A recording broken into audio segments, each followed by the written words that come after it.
la razón por la cual ustedes están acá es porque han sido invitados para participar como civiles, miembros de toda la red de salud que tenemos en Colombia, con una experiencia que nos han reportado importante y que nos han contado, ustedes nos pueden aportar muchísimo en el proceso que estamos emprendiendo. ¿Cuál proceso? El proceso que se ha propuesto el Ministerio de Salud de generar y crear los lineamientos de rehabilitación funcional para Colombia. Entonces, con ese propósito, el Ministerio ha hecho un convenio interinstitucional con la Universidad Nacional, que aquí se los enunciamos, el convenio de cooperación 736, que tiene por objeto aunar esfuerzos para apoyar el fortalecimiento de la rehabilitación funcional con enfoque biopsicosocial. En este momento nosotros estamos consolidando un trabajo que no inició en este año, sino que viene de años anteriores. ¿Desde cuándo? Vamos a mencionar en un primer momento año 2008, entre 2008 y 2012, con el proyecto JICA Colombia, un convenio de cooperación internacional con Japón que buscó en ese momento fortalecer todos los procesos de rehabilitación integral, con énfasis en la rehabilitación funcional de las personas con discapacidad, específicamente aquellas que tenían sus problemas eran como consecuencia de la violencia o víctimas de minas antipersonales. Entonces, este es uno de nuestros grandes antecedentes que tenemos para iniciar toda la creación de los lineamientos. El otro referente grande es el convenio que hizo el Ministerio de Salud con Handicap International Colombia, en el cual pues empezaron a generar unos encuentros académicos con expertos y de ellos se generaron dos productos muy importantes. El primero de ellos que vemos acá es el documento de recopilación de todos los encuentros, en donde se abarcan diferentes temáticas que se proponen como base para los lineamientos de rehabilitación funcional. Y el segundo es el curso virtual que se generó a partir de este. Es decir que nosotros hoy 2014 estamos aquí retomando todas esas voces que se han trabajado desde 2008, es decir, estamos 2008, estamos 6 años atrás y esperamos que se consolide ahora con este proyecto que emprendemos. Entonces, haciendo una lupa, estamos en 2014 y para 2014 entonces el Ministerio hace convenio con la Universidad Nacional para consolidar los lineamientos y sugiere que para consolidarlo necesitamos formar un grupo de expertos con una experiencia reconocida que pueda permitir una integralidad de los conceptos y de las propuestas que se van a hacer en el lineamiento. Entonces, para este trabajo contamos con los expertos de estas profesiones que están acá. Una audióloga, la profesora Liliana Neira, una fisiatra, la doctora Becky Zangulo, que está aquí, yo se las voy a, los que tengamos acá presentes, yo les voy a ir mostrando. La doctora Becky Zangulo, ahorita ella nos va a contar algo de su experiencia. Como fisioterapeuta tenemos al profesor Edgar Hernández de la Universidad Nacional, que se encuentra en este momento. Como fonoaudióloga tenemos a la directora del Instituto de Desarrollo Humano de la Universidad Nacional de Colombia y en este momento coordinadora de la maestría en discapacidad. Como psicólogo tenemos a Guillermo Rodríguez Reyes. Como psiquiatra tenemos a la doctora Zulma Urrego, profesora también de la Universidad Nacional. Como terapeuta ocupacional tenemos a la profesora Olga Guzmán, la tiflóloga María José Soler y trabajadora social tenemos a Consuelo. Porque en este orden alfabético, acá no hay ningún orden de preferencia.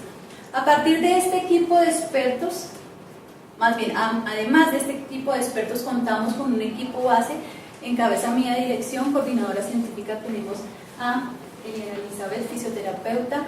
Como coordinador académico tenemos a Brigitte Dueñas, coordinación general, a Diana, que la encuentran acá, Diana Álvarez, y apoyo logístico a las demás personas que estamos viendo. De esta forma les estoy mostrando el equipo que ha venido trabajando y consolidando todo lo que les mencionaba anteriormente, y con este equipo entonces hemos hecho unas primeras propuestas que se han manejado de la siguiente forma. En un primer momento, en este marco del convenio, hicimos la recopilación documental, no solamente nacional, sino internacional, que nos sustentaran desde el punto de vista conceptual y además operativo la generación de los lineamientos. Generamos un primer borrador de los lineamientos específicamente de la ruta de atención de la rehabilitación funcional acá en Colombia, y este primer borrador se envió a conceptos. ¿Quiénes fueron invitados a participar en la generación de estos conceptos?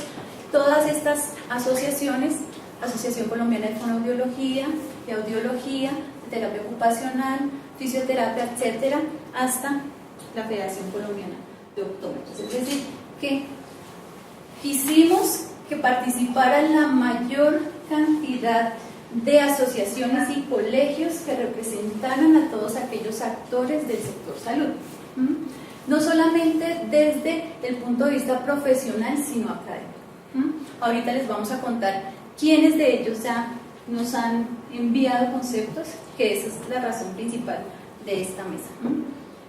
Además de entonces de la generación de estos conceptos, también hemos generado o hemos propuesto unas mesas de trabajo temáticas, 8 de las cuales van a ser regionales, esta es la primera, y 4 van a ser territoriales.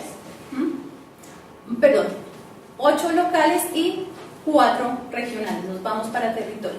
La primera mesa de trabajo es esta, de conceptos, en donde les vamos a contar de estas agremiaciones qué personas, más bien, qué producto ha salido del concepto, es decir, cómo se ha visto hasta el momento la ruta de atención. Vamos a hacer una mesa de trabajo posterior que va a ser de ruta de atención, vamos a hacer otra de dispositivos de rehabilitación, estructura de atención, estrategias de atención, talento humano, planes de estudio, y una octava que es la de Leticia.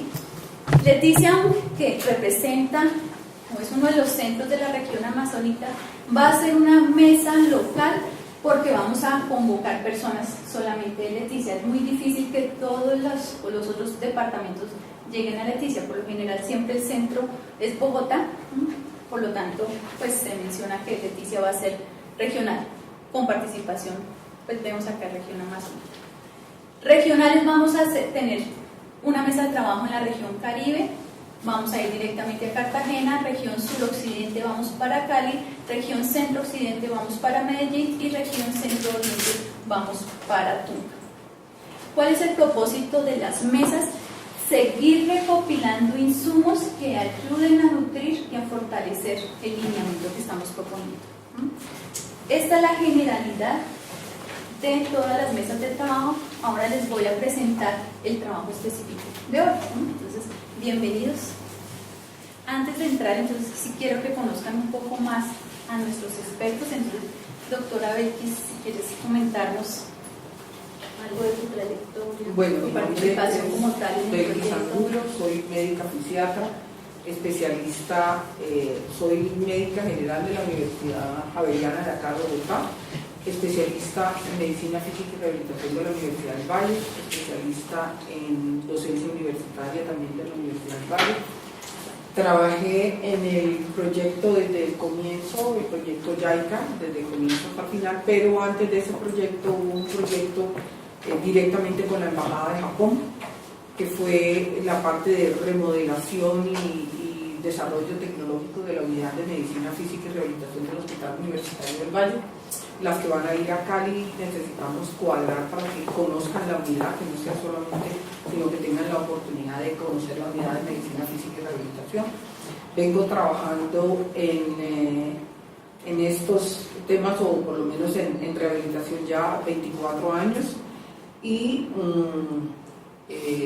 tuve la oportunidad de estar en Japón, precisamente mirando muy al comienzo del proyecto.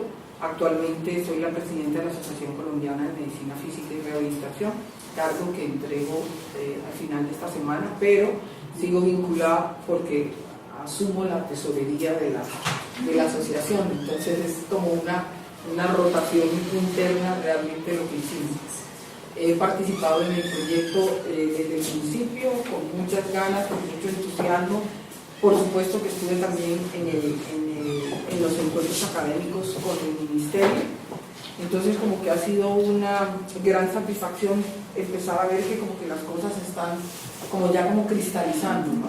Entonces muy dispuesta a continuar trabajando, por supuesto, ayudando en la regional en que esto llegue a buen puerto, a la orden para todo y todo. Gracias, buenos días. Yo soy María José Soler, educadora especial, tiflóloga. Soy docente de la Universidad Pedagógica Nacional y dirijo la asociación Semillas, que es una institución especializada en la atención de población ciega, sordo-ciega y con multidéficit. Estoy felizmente invitada a ser parte de este equipo. Realmente más las experticias son desde la visión de educación, pero ha sido un ejercicio importante poder unir algunos puntos, ejes entre lo que es propiamente la parte de rehabilitación de salud y lo que educación debe y tiene que decir en esos espacios. Entonces realmente ha sido una experiencia muy bonita. Yo estoy solamente de esta invitación que me ha hecho acá la universidad participando de este proyecto. Buenos días, mi nombre es Consuelo Pachón, soy trabajadora social de la Universidad Nacional. Estoy haciendo la maestría, terminando la maestría de Familia en Redes de Trabajo Social y hice parte también de la maestría de Discapacidad e Inclusión Social de acá mismo. Mi experiencia en el tema de rehabilitación ha sido en la parte personal y en la parte de trabajos que he venido haciendo con la universidad desde el año pasado. Tenemos como experta también a la profesora Viviana Neira. Buenos días. Mi nombre es Viviana Isabel Neira, yo soy fonoaudióloga, trabajo en la universidad, estoy actualmente como directora del departamento de la comunicación humana. He trabajado, tengo especialización en antropología y soy maestra en lingüística española. He trabajado en el tema de rehabilitación también desde el trabajo que se hizo con el Ministerio el año pasado y desde diferentes enfoques con las asociaciones y las agremiaciones en todas las solicitudes que se han hecho frente a diversos temas relacionados. Ya conocimos a los expertos, también queremos conocer quiénes nos están acompañando en el día de hoy. Empezamos por aquí. Gracias. Mucho gusto, mi nombre es Rocío Acosta, yo soy psicóloga, magistra en neuropsicología, vengo en representación de la Universidad San Buenaventura de Bogotá. Mi nombre es Zulay Montenegro, yo soy doctora en psicología con énfasis en neurociencias, también vengo en representación de la Universidad San Buenaventura y pues he trabajado bastante tiempo con pacientes que requieren o que tienen discapacidad cognitiva. Mi nombre es Patricia Quinta, soy psicóloga con maestría en neuropsicología y vengo de parte de la Universidad de La Sabana. Buenos días, yo soy Betty Almanza, soy fisioterapeuta, tengo una maestría en docencia, una especialización en cuidado respiratorio. En este momento vengo en representación de la Asociación Colombiana de Fisioterapia y del Colegio Colombiano de Fisioterapeutas. Mi nombre es Silvia Cristina Duarte, yo soy terapeuta ocupacional. Estoy acá en representación del Colegio Colombiano de Terapia Ocupacional, trabajo en la Universidad Nacional y bueno, he hecho un magíster en bioética. Mi nombre es Yasmín Celis, terapeuta ocupacional, tengo una especialización en docencia universitaria, gerencia en salud ocupacional, una maestría en prevención de riesgos con énfasis en el riesgo psicosocial y económico. Vengo en representación del Colegio Colombiano. De invitados no tenemos más personas. Entonces, muchas veces tendríamos participación entonces de psicología, terapia ocupacional, terapia física y tendríamos de fisioterapia, pero pues ya a nivel de fisiatría, pero ya a nivel de expertos. La idea era pues que todos que fueron convocados pudieran haber asistido para tener representación de todos los actores de los diferentes profesionales de la salud. Como les decía en un principio, hoy vamos a manejar en esta sesión específica la parte de conceptos. Entonces les comentaba que inicialmente todos los expertos han generado una primera versión de los lineamientos de rehabilitación, entre ellas la ruta de atención. La ruta de atención organizada, ahorita la vamos a ver, de diferentes formas con una estructura definida, y esta ruta se ha enviado a conceptos. Conceptos para mirar diferentes aspectos. Entonces, para que logremos entender un poco específicamente a qué pedimos conceptos, les vamos a mostrar esta ruta que está muy borrosa, pero la tenemos un poco más, ya la pasamos por acá. Sí.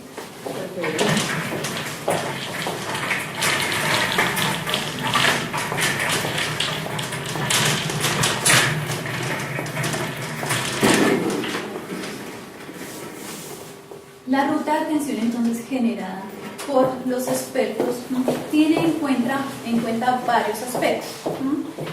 Entre ellos está uno que es una estructura organizada a partir de los niveles de complejidad del sistema, y sobre ella pues cómo los usuarios, cómo las personas ingresan a la ruta, entran al sistema de salud para recibir servicios de rehabilitación funcional. Entonces, ¿qué se ha propuesto desde el grupo de expertos?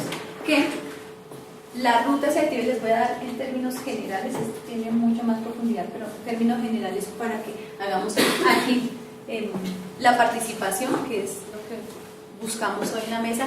Una ruta que se activa desde 3 niveles. Uno que podría ser desde urgencias, llega la persona en condición de discapacidad o en una condición de salud que le va a generar una discapacidad transitoria, entra por urgencias, le hacen un procedimiento para determinar cuál es la gravedad, o sea, entra por un triage, se le hace una valoración integral. Estamos hablando que esta valoración la va a hacer un médico que está trabajando en urgencias, recibe entonces esta valoración médica y además recibe todo el soporte de ayudas diagnósticas. A partir de ahí se define si la persona es remitida a otros niveles de atención. Entonces imaginemos que aquí estamos en un nivel 1, se puede determinar que continúa para un nivel 2, nivel 3 de complejidad, puede ser remitida, puede ingresar a ser hospitalizada, puede entrar por hospitalización o puede decirse esta persona solamente requiere servicios de consulta externa. Si la persona ingresa, si es remitida, pues llega al otro hospital, al otro centro de atención, en donde ellos van a tener su propio protocolo y deben recibir a la persona. Es decir, ninguna entidad se puede negar a recibir a la persona. Y desde ahí entonces estamos garantizando derechos, específicamente el derecho a la salud. Si no es remitida, entra a hospitalización, y en hospitalización, ¿cómo se procedería? Un equipo interdisciplinar de rehabilitación funcional va a manejar una evaluación inicial, va a determinar en equipo cuál va a ser la intervención de esta persona, va a proceder a hacer la intervención con una mirada interdisciplinar, pero también con la especificidad de cada profesión. Ahí se va a determinar qué se va a aportar desde cada profesión, pero la mirada siempre va a ser interdisciplinar y la toma de decisiones de la misma manera. Después de hacer la intervención, se va a hacer una valoración final y la persona procederá a irse para su casa con un requerimiento de servicios por consulta externa o por un requerimiento de atención domiciliaria, que lo vamos a ver más adelante, entre otros. Si la persona ingresó por consulta, bueno, se remitió, se dijo necesita consulta externa, entonces externa puede ser esa la vía, o simplemente no ingresó por urgencia, sino consultó directamente a consulta externa, que esa sería la segunda entrada, la segunda activación de la ruta. De la misma manera, ingresa a consulta externa, recibe toda una valoración por equipo interdisciplinar con los 4 factores que les acabo de decir: una valoración inicial, una determinación de la intervención y una evaluación final. La persona va a tener un seguimiento de todo su proceso de rehabilitación, y ese seguimiento procederá, y entonces aquí es donde les mencionaba, podría ser un seguimiento de tipo domiciliario, un seguimiento a través de hospitales día, o un seguimiento a través de controles, controles que determina el equipo interdisciplinario, que podrán ser mensuales, trimestrales, etcétera, a partir de lo que el equipo defina como tal. La idea es que siempre la persona tenga un punto final de su proceso, que se le dé algo, para que evitemos que pase lo que ha venido pasando con todos los procesos de rehabilitación, personas eternas en los centros, en todo el sistema de salud, porque no están definidos unos objetivos ni una meta clara a dónde va a llegar. El alta no quiere decir que la persona desaparece del sistema, sino que ya no requiere una intervención directa por el equipo, y entran a jugar un rol muy importante los factores de seguimiento. Esa sería la segunda activación de la ruta. La tercera activación podría ser desde el ámbito comunitario.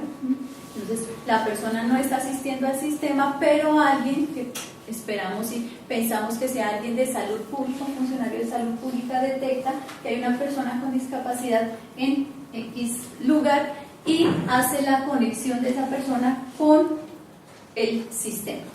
Entonces, esta tercera ruta busca también que en últimas la persona entre al sistema y vuelva a entrar en este ciclo de atención interdisciplinaria. Entonces, a partir de esta ruta, sí, en términos generales, con toda la sustentación conceptual, se le envía conceptos a cada uno de los miembros de las asociaciones. Ahora, ellos empezaron a plantear algunas sugerencias, empezaron a detectar aspectos positivos de esta ruta de atención, y en este momento nosotros lo que estamos haciendo es recopilar toda esa información, puntearla y empezar a nutrir esta primera propuesta. Entonces, por favor. Entonces, con esta mirada general de la ruta les voy a comentar entonces la matriz sobre la cual nosotros estamos trabajando. Bueno, antes de ello les voy a comentar quiénes han participado al día de hoy en esta generación de conceptos: audiólogos, fisiatras, fisioterapeutas, fonoaudiólogos, ingenieros biomédicos, ortopedistas, psicólogos, psiquiatras y terapeutas ocupacionales. Es decir que al día de hoy ya tenemos una participación importante de las diferentes profesiones.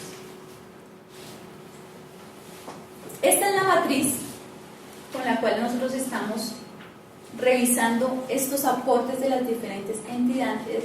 Lo hemos hecho a partir de esa estructura que se les envió a ellos en el documento. En una primera parte presentamos nosotros la definición de conceptos, en la segunda aspectos fundamentales de la ruta, en la tercera la ruta como tal, y en la cuarta características de esa ruta de atención. De cada uno de ellos estamos preguntando la pertinencia, el impacto, la coherencia con el sistema, la coherencia con la normatividad y los aspectos formales y metodológicos de ello. Entonces, tenemos acá una puntuación general para que nos vayamos dando idea de cómo vamos, si la propuesta está bien, regular o mal. Estamos calificando sobre un tope de 5. Entonces, en definición de conceptos tenemos hasta el momento un promedio de 4.4. ¿Y qué han evaluado ellos? Específicamente, cómo estamos abordando el modelo biopsicosocial, cómo estamos abordando la definición de rehabilitación, rehabilitación integral y rehabilitación funcional. Aprovecho para presentarles a Perdón, qué pena con ustedes. Ahora voy a presentarles otra vez, que es nuestra acompañante del Ministerio de Salud. Entonces, de estos puntos, este es el promedio que hemos obtenido hasta el momento.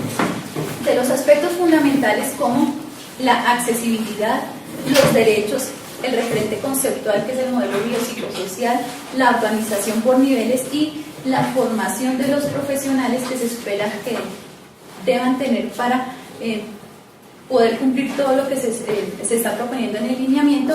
De ello tenemos hasta el momento un promedio de 4.3. De la ruta, que es esta, que les acabo de mencionar, tenemos hasta el momento un promedio de 4. Y de las características, cómo está el nivel de complejidad con relación a la ruta, cómo está la organización según urgencias, hospitalización y consulta externa, tenemos un promedio de 4.3. Pero esto así en matriz, digamos que uno ve números y dice, bueno, yo qué puedo aportar, no nos da mucho. He sacado acá los aspectos ya en los que varias personas coinciden con respecto a toda la ruta. ¿Qué nos dicen como aciertos? Y empecemos por todo lo positivo. ¿Qué nos dicen de aciertos de la ruta? Que estamos manejando un buen modelo, un buen marco conceptual. ¿Qué más nos dicen? Que es un punto positivo que estemos manejando los niveles de complejidad de atención para determinar cuáles van a ser los servicios. Nos dicen que hay una lógica y hay una coherencia con lo que se plantea y las necesidades actuales de las personas con discapacidad.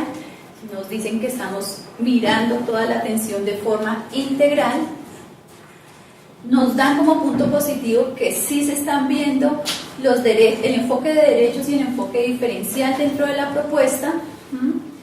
Mencionan que es positivo que se tengan diferentes puntos de acceso o activación de la ruta, o activación para ingresar al sistema de salud. Mencionan también que hay un punto muy positivo porque se está evaluando y se está midiendo el grado y el tipo de discapacidad, aunque acá nosotros, así lo mencionan varios expertos, pero nosotros no estamos acá por ahora proponiendo medir. Nos dicen también que un punto importante es tener en cuenta esa asistencia domiciliaria, es decir, lo que estábamos viendo como el seguimiento de las personas y el manejo interdisciplinario de los casos también. Esos son los aciertos y digamos que hasta ahí nos genera pues motivo, un buen motivo para continuar y para decir vamos por un buen camino. Ahora, y esto es lo que queremos que en esta mesa trabajemos fuertemente, y es en los vacíos que estos expertos que dan conceptos empiezan a encontrar en la ruta. Entonces vamos a proceder. Ustedes tienen una hoja que les hemos dado. La idea es que a partir de estos vacíos que yo les voy a presentar, ustedes puedan seleccionar uno o varios y desde su experticia proponer cuáles podrían ser estas alternativas de solución a estos vacíos que han encontrado los que nos dan conceptos. El primero de ellos dice que nos falta especificar más en cuanto a la calidad de atención y se refieren en específico al número de usuarios por sesiones. Entonces se mencionan en varias ocasiones que en la actualidad hay profesionales que atienden entre 8 y 10 usuarios, personas por hora. Nos dicen que todavía falta pulir más toda la parte metodológica de la intervención, es decir, por profesiones, qué debería hacer cada profesión, cada profesional cuando atiende una persona y el tiempo de las sesiones. Entonces, este es un punto, sí, que no se ha hecho específico aún en el lineamiento y pues que nos falta definir un punto bastante álgido porque nos faltó decir desde el principio es que toda la propuesta debe estar enmarcada en el sistema de salud. Entonces uno quisiera hacer muchísimas cosas, pero si el sistema no nos deja, pues ya quedamos un poco maniatados. Ahora, la idea también es pensar y generar propuestas de cómo dentro del sistema podemos mitigar estos aspectos que no son tan positivos. Continúo con los vacíos que nos mencionan hasta ahora de la ruta.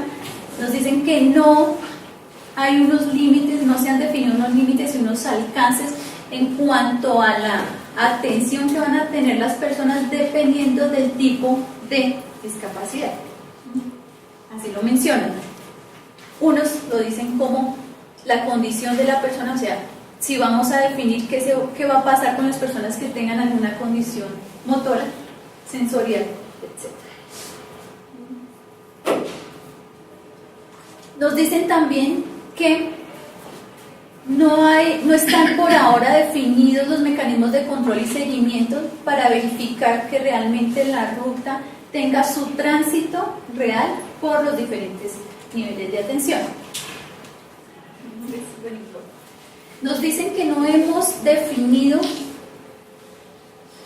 No se ha definido como tal el equipo interdisciplinario, y aquí ellos lo mencionan, es más en términos legales.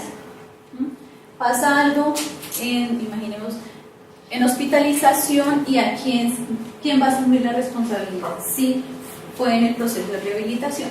Entonces, imaginemos que el ingreso había sido por urgencias, entonces lo asume urgencias, lo asume hospitalización, dependiendo de dónde se haya detectado el error. Entonces, en términos legales, asistenciales e institucionales, faltaría definir. Lo mencionan, y sí, este no está incluido ahí, aunque ellos están participando y están invitados en todo, que no está incluido en neurología dentro del equipo interdisciplinario. No se evidencia en la ruta la participación del núcleo familiar. En la ruta es esta que les acabo de presentar. Ahí hago una salvedad, y es que como esta es la ruta solamente nos está mostrando estas entradas y el tránsito de las personas con discapacidad dentro de ella, pero pues no nos va a dar cuenta de como tanto el lineamiento. En el lineamiento, por supuesto que sí están incluidas todas las estrategias de atención, entre ellas la participación de la familia, con rehabilitación basada en la familia. Sin embargo, pues es importante y válido traerlo aquí para mencionar que si eso es lo que se está percibiendo, la familia aquí dentro de esta ruta debería estar explícita para no generar este tipo de inconvenientes. Voy a pasarla de nuevo porque, entonces aquí sí, esta fue la que se escapó. Definir los vacíos. Entonces, ahora sí vamos a proceder a escribir, y ahorita vamos a socializar.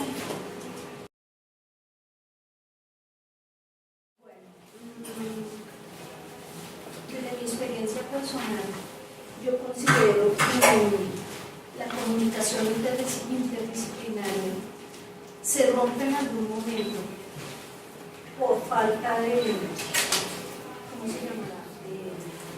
De comunicación entre los mismos profesionales a la hora de estar prestándole los servicios a una persona en una situación determinada. Por ejemplo, si hay una persona que requiere nuestros servicios, cada equipo, de acuerdo a la necesidad, lo atiende, pero a la vez el equipo no sabe qué hace cada profesión y se rompe con esa comunicación, lo que hace que los procesos se alarguen.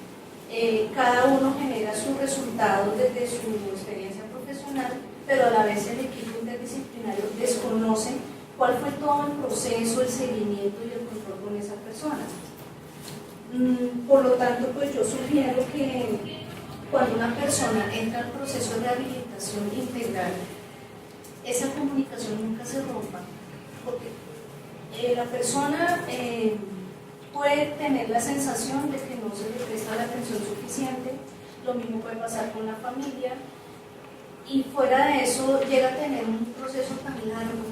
Entonces, por ejemplo, en ocasiones personal médico, sea fisiatra, neurólogo, lo que sea, emite sesiones de tratamiento, y resulta que uno como profesional dice, pues ya no más, ya no necesita más, pero si uno tampoco informa por qué ella no necesita más o hasta dónde llegué yo como profesional a prestar ese servicio, voy a tener ese círculo vicioso todo el tiempo. Entonces, para mí es muy importante la comunicación interdisciplinaria. Por otro lado, la participación del núcleo familiar es un punto que me parece súper importante, porque el núcleo familiar no es solo papá, mamá, hermanos, sino también están los cuidadores. Ese entrenamiento de cuidadores no se da. Entonces la persona sale de un consultorio, llega a su casa y ese ambiente real no lo conocemos, no sabemos quién lo cuida, cómo lo cuida, por qué lo cuida. Entonces ahí también hay que involucrar a las personas. Los cuidadores pueden ser personas externas a la familia o también miembros de la familia. Cuando hay esa participación, de una u otra manera la persona en la condición que esté se siente apoyada, se siente importante y puede colaborar mucho mejor con el proceso de rehabilitación. Y finalmente, en cuanto a la metodología, hay muchas cosas que se pueden discutir en cuanto a la metodología de intervención. Esa metodología habría que mirar si es solamente la metodología que yo llevo a cabo en mi consultorio, en mi espacio físico, o la puedo trasladar también al ambiente real de la persona. No es lo mismo enseñarle a una persona que está en silla de ruedas a bajarse de la cama en el consultorio, a ir directamente a su cama y enseñarle. Entonces, obviamente eso genera un poco más de tiempo, de costos, pero ese ambiente real de la persona es el que realmente me dice en qué situación está y cómo podemos ayudarle desde el equipo interdisciplinario. ¿Sí? Entonces hay muchos factores, muchas cosas que están lejos todavía de nuestra intervención y no se hacen, pues muchas porque el sistema no lo permite, otras porque también falta iniciativa desde cada una de las profesiones y otras porque si el equipo interdisciplinario a veces desconoce lo que hacen los otros profesionales. No significa pues que nos metamos en uno de nosotros, pero sí tener un conocimiento de cómo las otras áreas nos pueden ayudar a que esa rehabilitación realmente se integre. Bueno, entonces yo voy a hacer ahorita una contrapregunta, pero entonces sí hay otros expertos, otras personas participantes que quieran aportar o decir, la idea es que busquemos el cómo. O sea, lo detectamos, sabemos que necesitamos una participación real y efectiva de la familia. ¿Cómo hacerlo? Es lo difícil de determinar. Doctora Belkis. Yo quisiera comentar algo con respecto a tus observaciones que son absolutamente válidas. Tocaste un tema muy importante que fue el trabajo interdisciplinario, ¿cierto? La parte, pero yo creo que allí tenemos que tener en cuenta precisamente es que no necesariamente cuando uno tiene equipos interdisciplinarios está trabajando en equipo. Y esa es la gran diferencia, que uno puede tener equipos interdisciplinarios pero que no están trabajando en equipo. Yo creo que ese es el meollo del asunto. Cuando uno trabaja en equipo, todo el mundo tiene o un instrumento o una metodología o una ruta, como lo queramos denominar, para trabajar en función de ese paciente. No necesitamos estar todos, porque eso es una de las cosas que tenemos que discutir a futuro. Tenemos que estar todos en el mismo sitio para trabajar en equipo. Entonces, eso es importante que lo tengamos en cuenta. La segunda parte es lo de la familia. Sí, en la ruta es yo creo que eso es de las cosas más fáciles, de los puntos que si Mariluz me da continuidad de una vez para eso le digo, de las cosas más fáciles entre los vacíos, porque allí hay algunas que a mi modo de ver, con el tiempo que llevo yo ya en esto, hay unas muy difíciles de abordar y otras que son muy fáciles. Una que me parece a mí fácil es precisamente explicitar dentro de la ruta, en la parte, digamos, comunitaria, la participación de la familia. Eso no quiere decir que no tengamos desde el principio, porque yo creo que si hay algo que hay que vincular a la familia, desde el principio en el proceso de rehabilitación. De pronto, hacerlo más explícito en la ruta no es tan difícil. Y con lo que tú decías de metodologías de intervención, una de las cosas que yo veo y que es uno de los aportes grandes del proyecto YAICA es precisamente tratar en todos los centros de rehabilitación de tener espacios, ambientes reales. Y a veces el trabajo domiciliario se complica porque el paciente puede estar muy lejos del sitio en donde en un momento dado está recibiendo su proceso de rehabilitación. Pero si nosotros en los centros logramos tener ambientes reales, los microapartamentos, y no se necesita mucho espacio, los que van a ir a Cali van a tener también la oportunidad de ver el que tenemos en el hospital universitario, que obviamente es mucho más grande, pero el que tiene Fundación Ideal, ¿no? Lo importante es precisamente entrenar a los pacientes en espacios reales. Si podemos hacer la visita domiciliaria, excelente, pero cuando no se tiene la oportunidad de hacer la visita domiciliaria, sí podemos hacer entrenamientos en espacios reales. ¿Quién más? Gracias.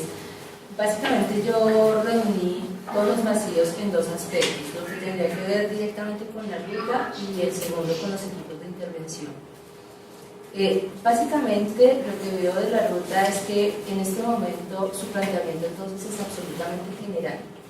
La propuesta estaría en que se pueda operacionalizar, hacer unas mucho más específicas, pero no aislar. O sea, yo simultáneamente voy a mirar cuál es el nivel de atención y ahí en lo que tiene que ver con el tipo de discapacidad, específicamente cuáles serían las acciones, teniendo en cuenta tanto todos los procedimientos como el equipo de profesionales que tendrían que estar involucrados. De tal manera que ahí ya lo vamos a empezar a ver un poco más fácil para que aquel profesional o aquella institución que lea la ruta le quede mucho más fácil poderla implementar. Si uno ve la general, pues realmente da como paso a que cada quien pueda interpretarla a su manera. Cuando ya se le puede brindar a ellos una ruta un poco más específica, muy factiblemente es más fácil que todos puedan acogerse a ella. Y con los equipos de intervención, pues algo que se podría hacer es una especie, no tan literal, pero una especie de manual de funciones, que básicamente puede indicar no tanto la función profesional, sino más bien lo que tiene que ver con los líderes que van a conformar, el tipo de reuniones que se van a realizar, cuáles son las acciones particulares que se va a hacer con un paciente desde el momento en el que llega, exactamente quiénes lo van a evaluar, qué tanto cantidad de sesiones va a tener ese paciente, cuándo se va a hacer una siguiente evaluación para poder determinar si este paciente continúa en fase de seguimiento o si es necesario ya hacer un cierre, en qué momento este paciente ya cuando pueda pasar al seguimiento, cada cuánto tiene que venir. Entonces es una especie de manual que lo que hace es que se vuelve mucho más específico para el tipo de paciente que nosotros vamos a tener y nuevamente no da paso a hacer interpretaciones, sino que de cierta manera puede de alguna manera indicarnos cuál puede ser. Con lo que pues decía allí la colega en relación con lo del equipo, que todos participen, al existir una especie de manual, lo que nos va a permitir es ver es que todos participamos del equipo y no estamos en función solamente, digámoslo así, del rol profesional, sino que de cierta manera logra canalizarse un poco mejor hacia el trabajo específico que se va a hacer con cada uno de los pacientes.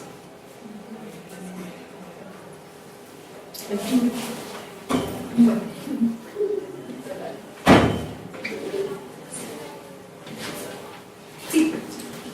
Bueno, yo de antemano quiero de pronto pedirles, a ustedes han tenido la oportunidad de estar juntos, mi participación ha sido a veces por Skype y todo, y no tiene uno la oportunidad de expresar todo lo que quisiera expresar, entonces me perdonan si pido la palabra, pero me parece realmente como importante decir varias cosas.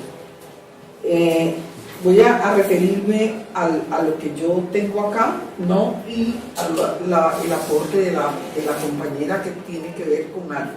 Entonces, digamos que yo me basé en los vacíos de la ruta, ¿no? Que expusieron.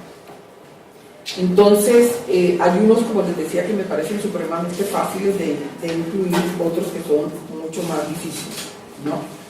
En cuanto a que no están definidos el seguimiento y control, evidentemente hay que hacer un esfuerzo por tratar de ponerle tiempo a ese seguimiento, pero no quisiera en un documento de lineamientos que fuera como una receta específica de que el paciente entra un mes aquí, 10 sesiones acá, porque se nos convertiría como una receta que coloquialmente venimos hace muchos años hablando de los procesos de rehabilitación, de las órdenes de rehabilitación como unas recetas de cocina, y eso no sería, digamos, para un documento de lineamientos, que es un documento que aspiramos que se convierta en política pública.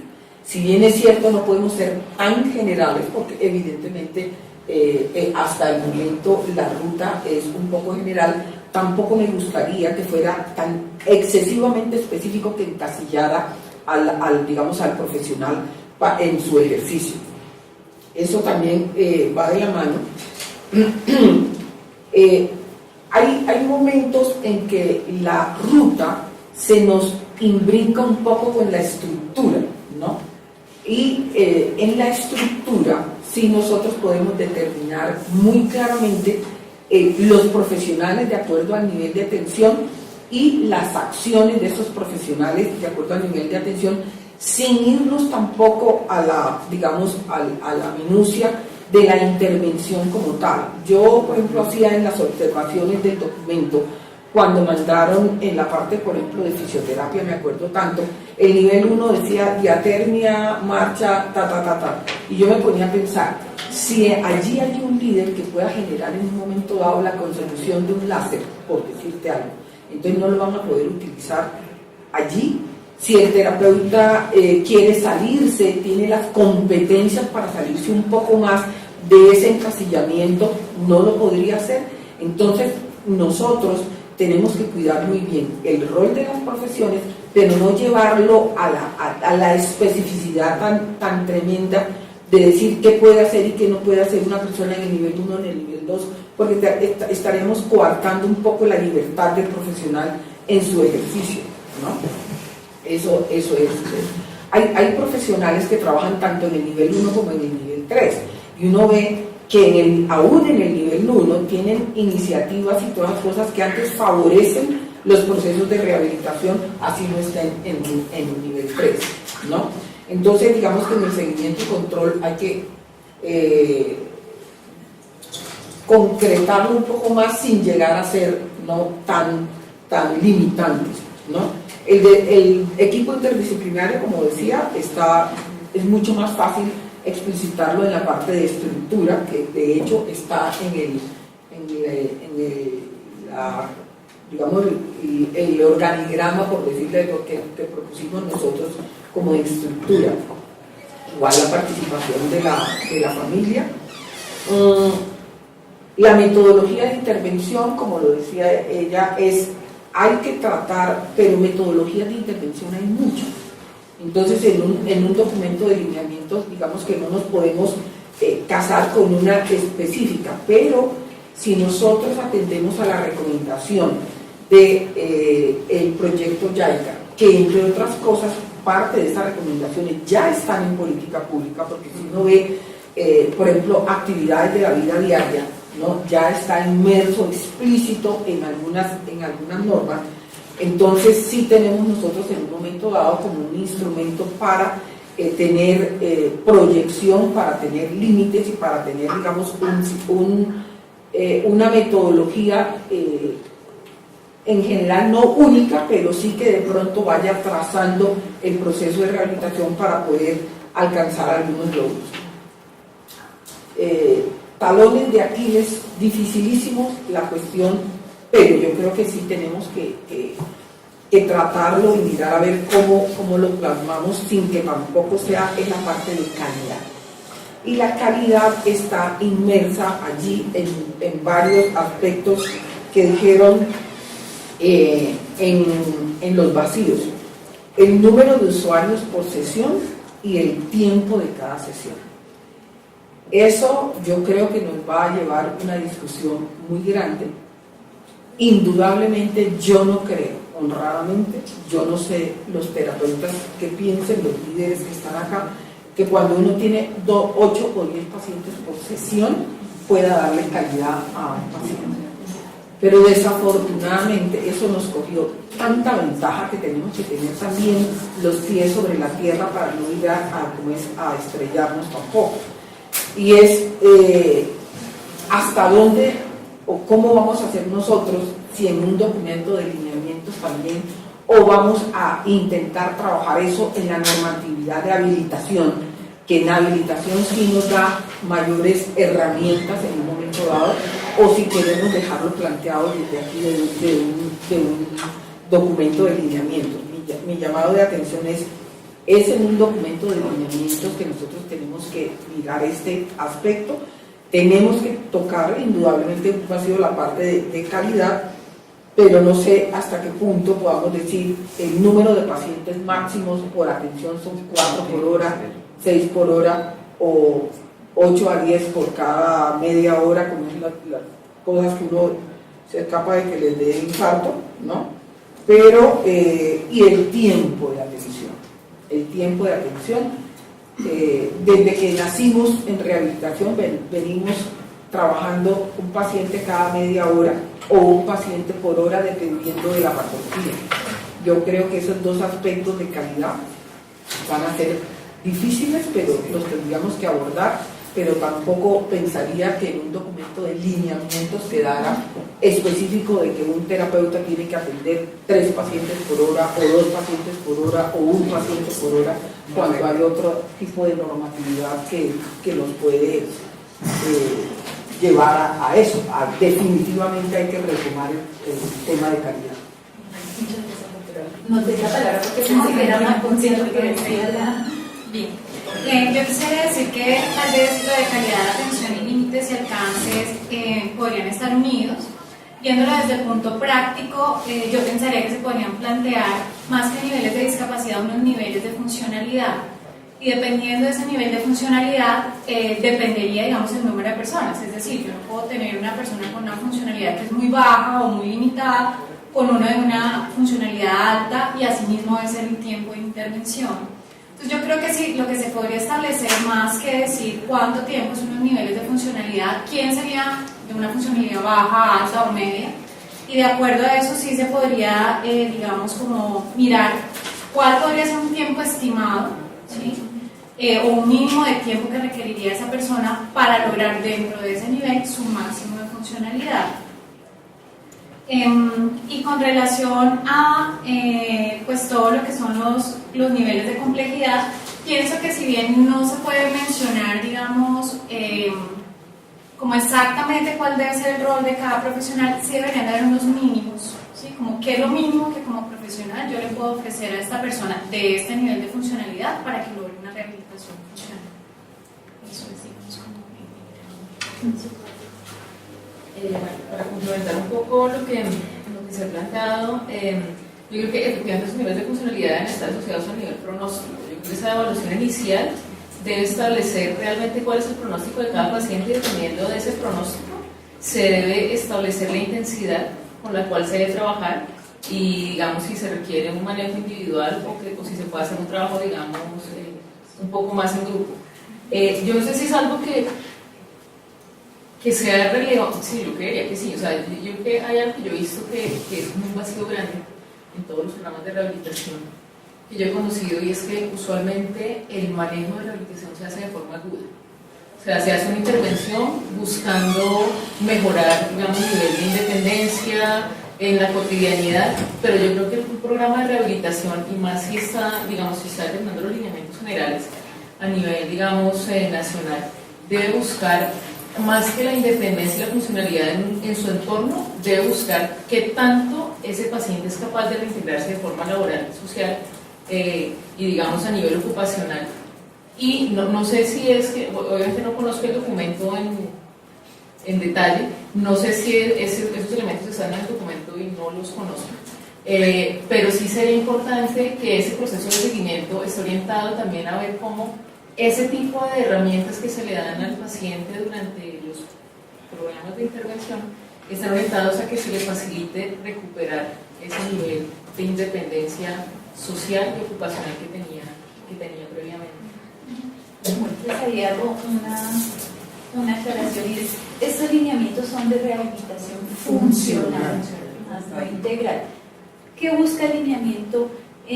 Pensemos en la ruta en su fase final, que sí, el lineamiento de rehabilitación funcional nos dé las estrategias para que haya ese enlace intersectorial.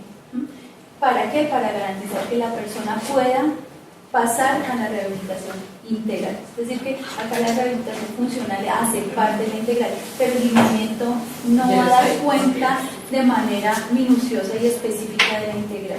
Pero sí buscamos encontrar las estrategias para mostrar cuáles van a ser esos caminos.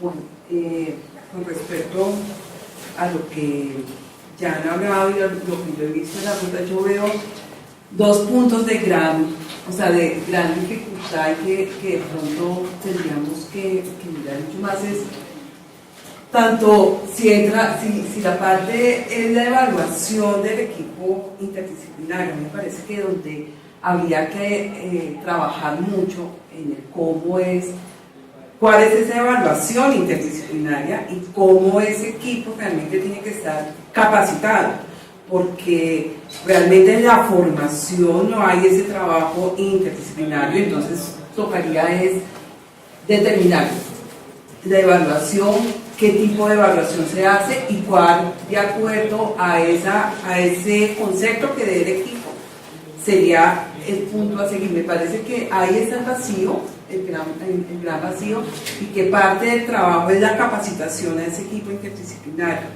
Yo estoy de acuerdo que la ruta no puede ser tan específica, yo estoy de acuerdo que no puede decir ni qué tipo, número de sesiones, ni la metodología.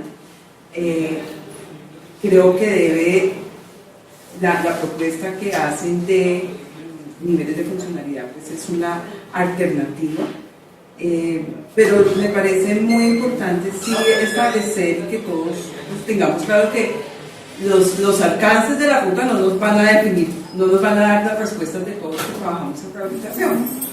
Entonces, sino que sí va a ser mucho más fácil el acceso de la persona que tiene esa parte, esa necesidad de la rehabilitación, a dónde se puede dirigir. Estoy totalmente de acuerdo que si hay una capacitación en esta evaluación inicial, también debe haber como un seguimiento y un control, digamos una capacitación también de cuáles van a ser los mecanismos para el seguimiento y el control si debe estar incluido dentro de la ruta, para poder establecer esos límites que deben permanecer. Hay una cosa que se me olvidó comentar que me parece importante igual. En esa parte del equipo interdisciplinario yo creo que lo ideal es tener un espacio en el cual se puedan compartir objetivos, o sea, digamos que todos los miembros del equipo interdisciplinar puedan tener claridad de cuáles son los objetivos de intervención con ese paciente. Eso se puede hacer de forma, digamos, yo he estado trabajando con equipos en donde eso se hace de forma, digamos, virtual, en donde hay un espacio, digamos, a nivel de sistemas en donde la persona puede compartir los objetivos que va a trabajar con ese paciente y se puede, digamos, cada uno de los miembros del equipo, digamos, puede entrar a ese espacio y hacer modificaciones, comentarios con respecto a lo que otros integrantes del equipo han puesto, o también, pues eso sí ya depende a nivel, digamos, de recursos financieros, si existe la posibilidad de que el equipo se reúna de forma presencial a discutir ese tipo de objetivos, pero yo creo que es parte de la necesidad, si es que todos los miembros del equipo tengan claridad de cuáles son los objetivos con cada paciente.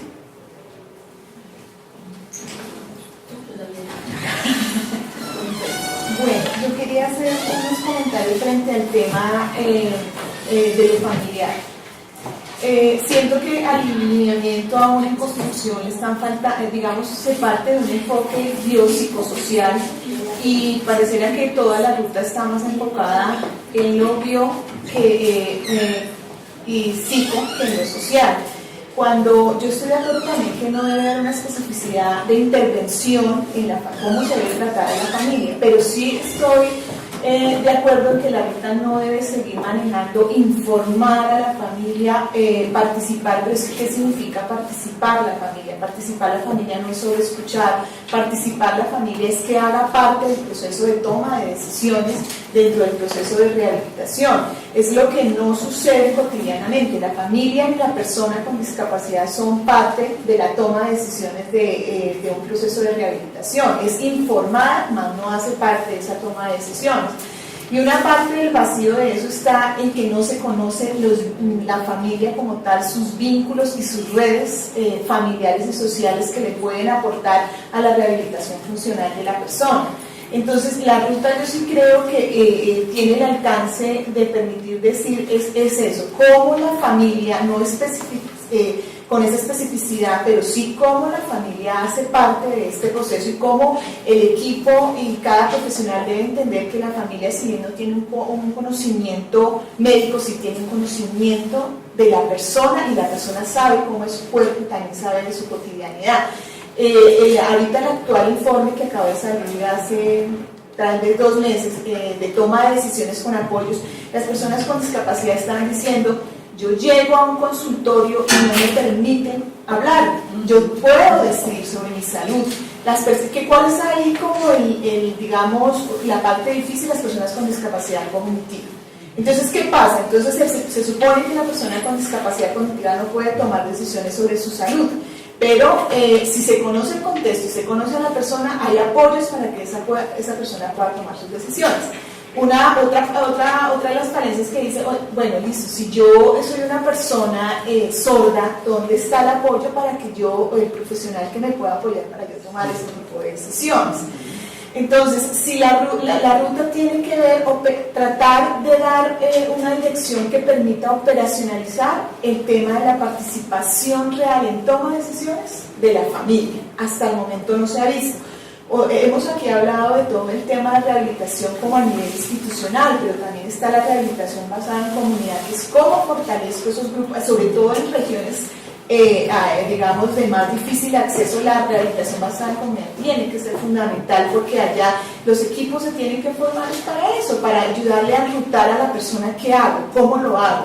El problema aquí es en eso, porque ese es el punto que dicen de volver a rehabilitaciones digamos en el tiempo muy largas. ¿Por qué? Porque la familia no está involucrada, porque no se conoce que en la casa tienen este elemento y con ese elemento podemos avanzar, y es ahí donde está. No es el profesional tiene un límite en el tiempo y el profesional no va a rehabilitarte el 100% si en la casa no está ese proceso de rehabilitación.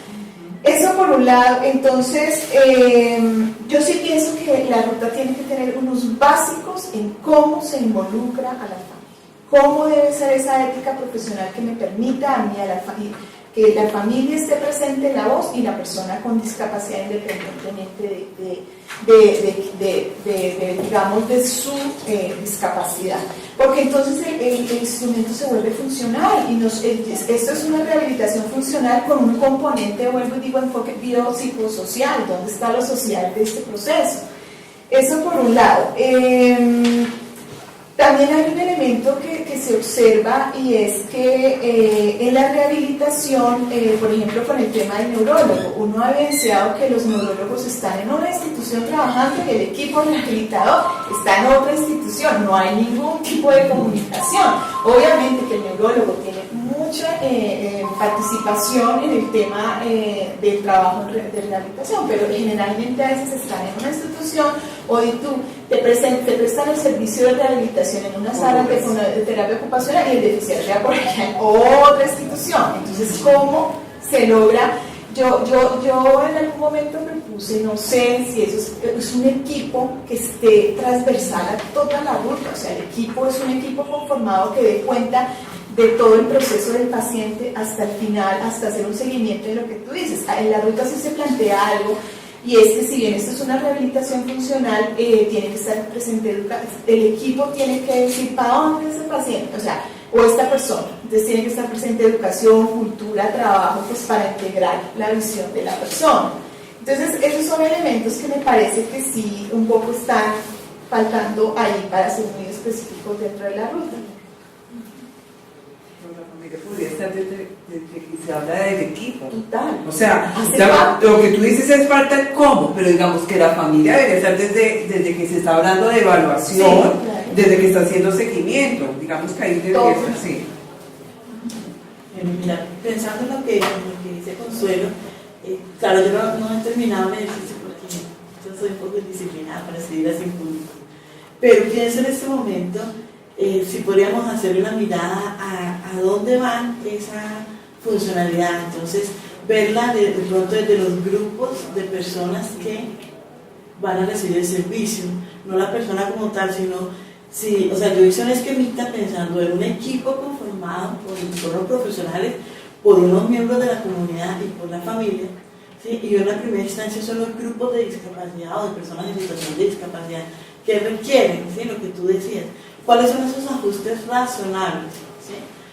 Para poder no solamente empezar la rehabilitación, sino pensar realmente que esa persona se va a sentir cómoda, está mejorando su calidad de vida, se siente adecuado en el proceso, ¿cierto? Siente que el proceso es importante y le sirve, o no solamente cumplo unas funciones médicas o de salud, que a veces también, entre comillas, porque a veces me toca hacerlo, ¿sí?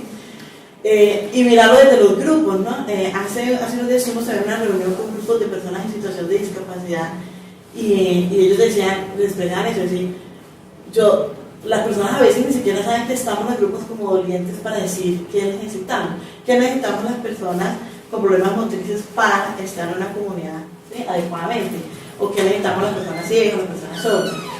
Entonces, si esa funcionalidad se viera que llegara ya, teniendo en cuenta como grupos, de pronto se solventa un poquito el problema de que sea más social, ¿sí? Más para trabajar en redes, para trabajar con grupos, y no solamente como lo de salud. Ustedes me van a disculpar, pero voy a dar un ejemplo. Creo que esto hace parte de un proceso si uno desde lo cotidiano, desde lo real, no saca los ejemplos y las situaciones a veces desde lo teórico y académico no es tan fácil.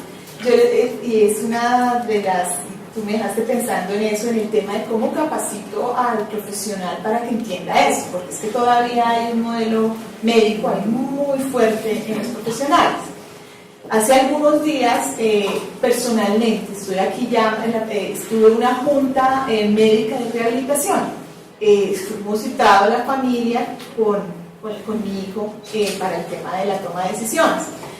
Esta junta estaban los 5 profesionales conversando entre ellos y nosotros así. Y en un momento en que las preguntas se dirigieron solo a la parte de los padres, no a mi hijo.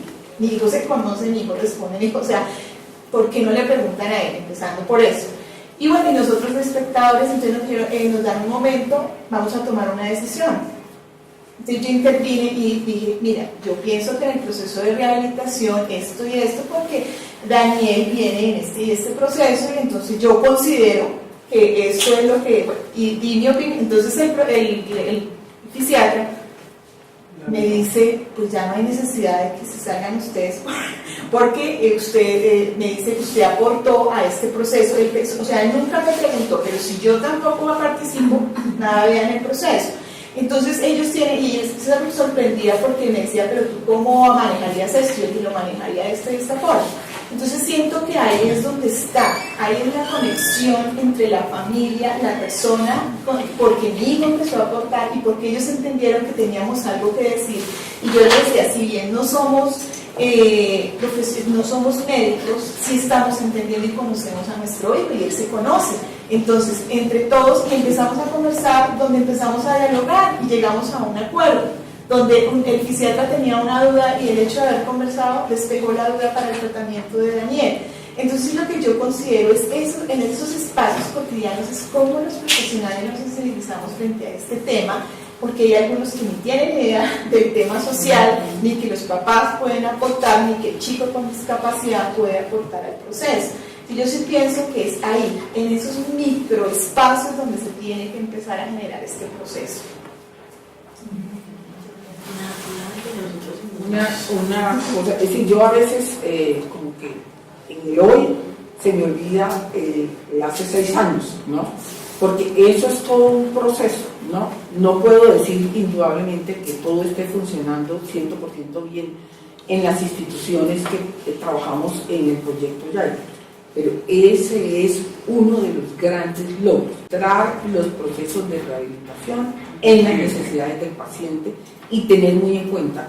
Uno se satisface cuando la primera pregunta de la mayoría de nuestros residentes y de los docentes es ¿usted qué quiere? ¿Me entiendes? Pero para llegar a eso necesita uno todo un proceso. Este proyecto sí nos da el alcance de capacitar a los grupos, porque es una de las líneas del proyecto, precisamente tener un curso de capacitación para los profesionales de la salud. Entonces yo creo que eso es una de las inmensos logros que vamos a tener a esos grupos. Ahora, vuelvo y repito, no necesita uno tenerlos a todos juntos, siempre habrá momentos que sí es necesario y habrá niveles en donde tenemos que exigir al gobierno de que estén los equipos completos, pero el hecho de que el neurólogo no esté, el hecho de que alguno del equipo terapéutico no esté, que el fisiatra no esté en el nivel 1, si nosotros tenemos instrumentos comunes, integrados en la ruta, va a ser mucho más fácil. Fíjense con la revisión que se hizo de los modelos de atención en otros países, ¿no? Por ejemplo, en Canadá todo el mundo tiene que reportar con un instrumento, atiende un paciente independientemente de dónde lo atienda, en nivel 1, nivel 2 o nivel 3, ¿no? Hay un instrumento único que tiene que dar cuenta de cómo llegó ese paciente al proceso, cómo fue su seguimiento y cómo salió, y hay que reportarlo.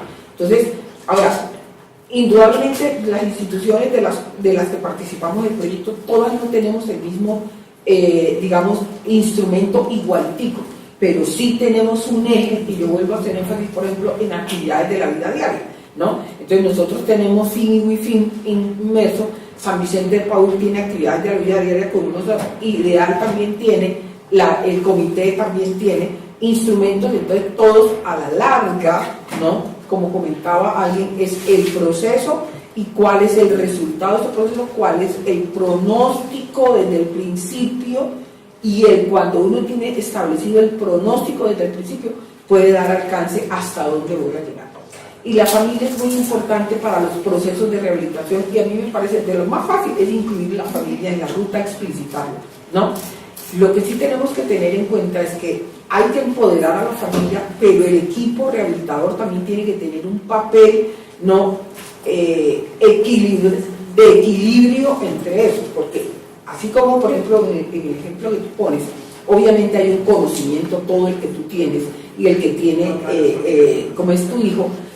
Hay por otro lado también familia que quiere unos logros que son imposibles de alcanzar, y allí es donde nosotros tenemos que ser enfáticos, es decir, tu hijo llega hasta aquí en este nivel, va hasta acá a ser remitido a un segundo nivel, porque a difícil que es sacar un paciente de nivel 3 para nivel 1. Me he dicho, la familia llora, patalea, pone tutelas, porque con tutela no. Y si el equipo rehabilitador no está suficientemente sólido, entonces vuelve el paciente con 20 sesiones más por el neuropediatra, que eso no sé aquí en Bogotá, pero en Cali lo dan cacao hasta para decirlo más, ¿no? Es impresionante, o por el neurólogo que no está enterado de lo que pasó en el proceso terapéutico. ¿Cómo se entera el neurólogo? Cuando tenga un instrumento al cual él pueda consultar, en el cual esté plasmado qué objetivos había desde el principio, qué se logró, qué se puede lograr y qué no vamos a poder lograr, sino que tiene que ir, no, a la comunidad y todas las cosas, a continuar unos procesos de socialización y de integración y de inclusión que no lo podemos dar en el nivel 2, en el nivel 1 o en el nivel 3. Bueno, entonces, recogiendo lo que hemos compartido y discutido en este momento y recordando que el propósito inicial era, a partir de lo que emitieron de conceptos y encontrar unos aspectos de vacíos, hacer una participación con respecto a ellos. Entonces, de esto podemos concluir 3 aspectos gruesos que veo de lo que ustedes han comentado, y es que varios de los vacíos mencionan especificidades.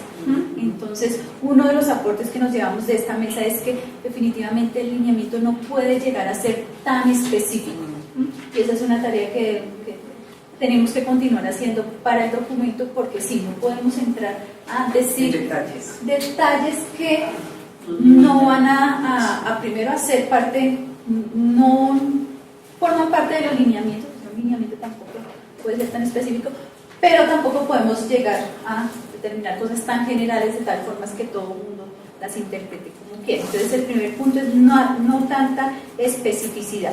La segunda es que definitivamente la familia debe aparecer explícita en la ruta, y su rol es claro que está en la toma de decisiones. El tercero es que hay que definir la estrategia interdisciplinar, y dentro de las que se mencionan es, por un lado, espacios para compartir objetivos, por otro, definir líderes, y un tercero que se menciona es fomentar el trabajo en equipo. No solamente que exista el equipo interdisciplinario, sino que exista trabajo interdisciplinario. Entonces, yo veo que esas serían como las 3 ideas gruesas. Si hay otra que se me escapa. Los instrumentos. Yo creo que la capacitación Así, la o capacitación. sea, a mí me parece que realmente Estaría lo sí, la interdisciplinar. capacitación en el trabajo interdisciplinario, ahí estaría el qué, que sería el instrumento, el cómo, que serían los espacios, ¿sí? Estaría la capacitación. Yo creo que no todo el mundo va a trabajar, sirve para trabajar interdisciplinariamente, pero sí las personas que estemos a cargo de la habilitación rehabilitación es necesario. Y dentro de la capacitación, sí, está Todo.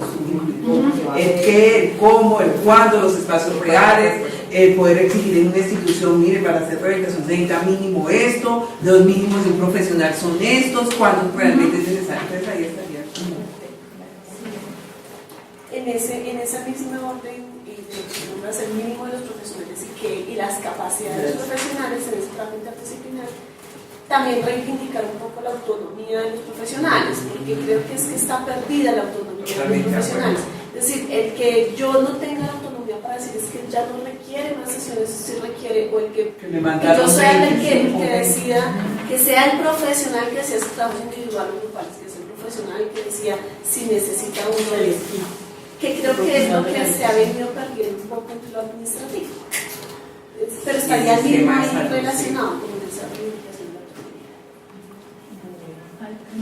Es que creo que cuando existe el equipo y existe el espacio para una discusión y diálogo frente al paciente y se conoce al paciente, desde cada una de las disciplinas, de la especificidad de cada disciplina, hay un aporte que no entra en choque con el otro, sino es mi mirada como profesional frente a tu mirada, a qué punto vamos a llegar. No es, porque es que muchos del tema interdisciplinar es yo tengo mi profesión, yo sé, usted tiene la suya y allá, o sea, pero ¿dónde hay un encuentro? O sea, ¿dónde se articula lo que, porque es que es la persona, no es mi percepción frente a la persona, pero entonces esa persona tiene también muchos aspectos, o sea, es diversa, y en esa diversidad entramos todos los profesionales. Entonces ahí es, y creo que ahí tiene que entrar la familia, o sea, desde ahí también tenemos que entrar en esa primera parte a la familia, pues digamos desde el primer momento. Eso es lo que... Perfecto. Entonces, recopilada esa información, solo nos queda agradecerles a todos ustedes la participación. Otra participación. No, sencillamente que antes de que cierren pues en nombre del Ministerio, queríamos agradecerles mucho pues el ejercicio tan juicioso que han hecho todos, de pues recibir el documento, realizar su lectura, emitir el concepto y pues participar en este espacio.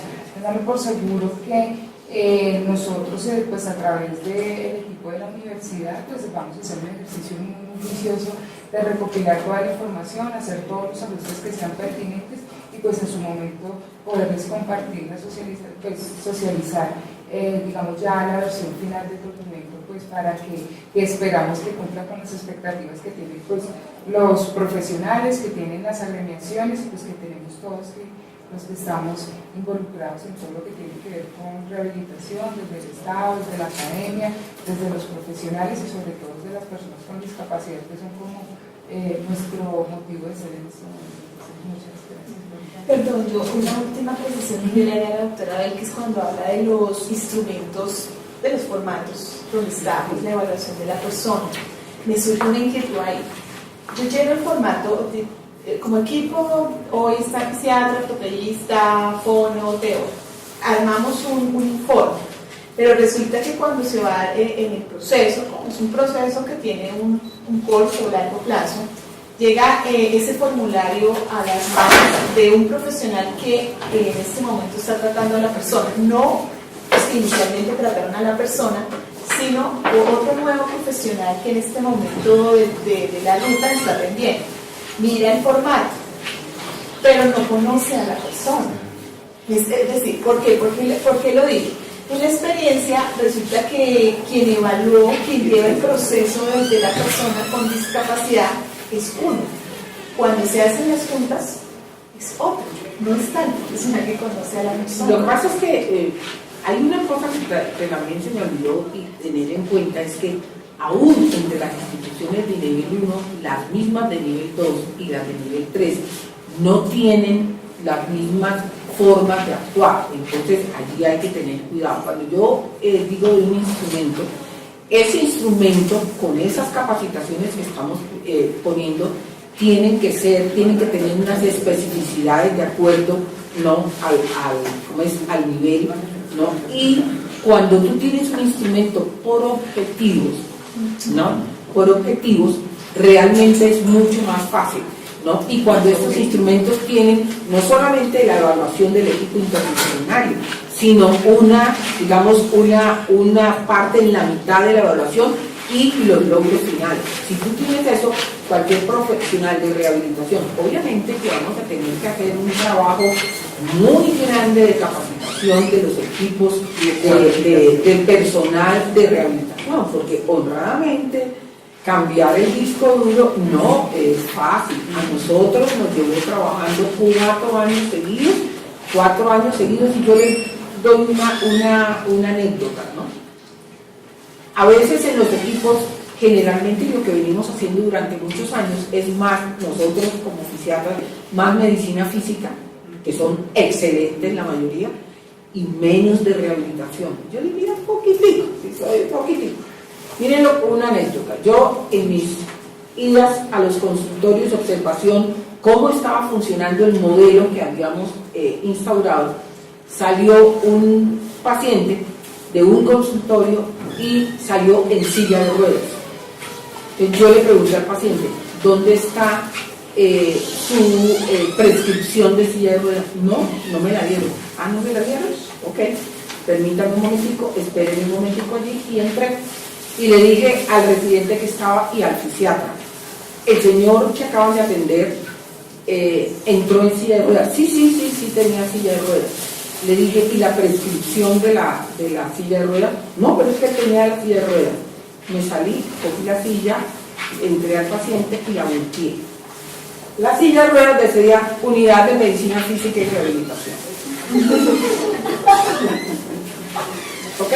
Entonces entró el paciente en silla de ruedas, pero no se cercioraron de que esa silla de ruedas era del paciente, que estaba muy bien, estaba adecuada. Entonces, claro, todos dos se quedaron, tanto el docente como el residente se quedaron como que dice, oh, ay, no, pero ese es el proceso de rehabilitación, ¿entiendes? En donde la persona que está ahí o las personas que están en el grupo tengan toda esa impronta de llegar un poquito más allá. Y sí se logra con los equipos interdisciplinarios, que tenemos que luchar porque por lo menos en el nivel 2 y 3 estén completos, ¿no? Tenemos que luchar porque eso definitivamente, lo que tú decías, es mi visión en pro de este paciente, la otra visión en pro de este paciente, ¿no? Eso es muy bueno. Nosotros tuvimos una crisis en el hospital universitario y después de que teníamos todos los equipos conformados para evaluación, llegó un recorte violento de personal y, mejor dicho, nos desbarataron los equipos. Ahí está Lina otra vez conformando los equipos. Eso a veces no es fácil, eso implica una directriz muy clara del ministerio, aquí que está Saret, ¿no? Y una obligatoriedad del ministerio de darle un espaldarazo precisamente a los equipos de rehabilitación, como se tiene que hacer. Entonces, retomando algo de lo que mencionó Saret, y es invitarlos al evento final, que es donde esperamos mostrar el resultado del lineamiento, no solamente de la ruta, sino del lineamiento total, y va a ser el 15 de diciembre. En el Ministerio de Salud, de 8 a 12, próximamente les estarán llegando las invitaciones, ojalá puedan estar para que vean pues la evolución.